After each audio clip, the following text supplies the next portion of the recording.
guys! Jovelyn here. Another day, another mini vlog. At yun na nga, samahan nyo akong muli sa aming adventure ngayong araw na ito. Super late na nga itong video na to kasi hindi ko na-edit. Ang daming ginagawa. Kaya naman eto, tara, samahan nyo ako kung saan ang punta namin. Punta nga pala kami niyan sa Mining, doon sa Barangay Alminye. Sa paliguan din doon na fresh water. Kasi inaya kami ng aking pinsan na maligo doon. Hindi ba naman ako nakatanggi? Ikaw ba naman ang daanan ka at talagang hindi ka na makahindi kasi meron ng sasakyan. O di ba? Ano pang gagawin mo?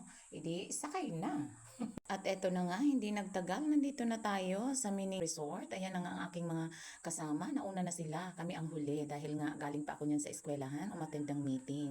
Iyan nga pala ang aking pinsan, si Manay Amy. Basta umuwi yan, talagang hindi mawala ang paligo. Noong nakaraang taon, naalala ko doon kami sa Hagnaan, Cold Spring. Ayan, at eto nga, nagkatuwaan. Tingnan mo naman, pinaglaruan si Manay Sayang nitong kanyang mga pamangkin. Mini-make-up-make-upan ba naman?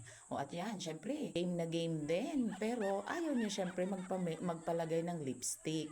Pinaayos lang niya yung kanyang buhok, pero ayaw niya ng lipstick.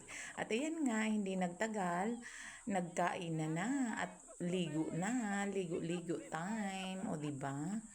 Eto, ipaiikot ko kayo dito sa paliguan na ito. Ayan. O di ba? Ang daming naliligo. Oh, fresh water. Mainit na mainit ang panahon at gusto mong magpapresko. Ayan, isa rin ito dito sa mairereko ko sa inyo. At ang isa dito sa kanilang dinadayo, ayan, yung pagtalon dyan mula sa taas ng puno papunta doon sa tubig. Ayan, kung hindi ka takot sa height at gusto mong tumalon, ayan, punta ka dito. Try mo yan. Pwede ka dyan. Ayan, oh. Tingnan mo yung bata.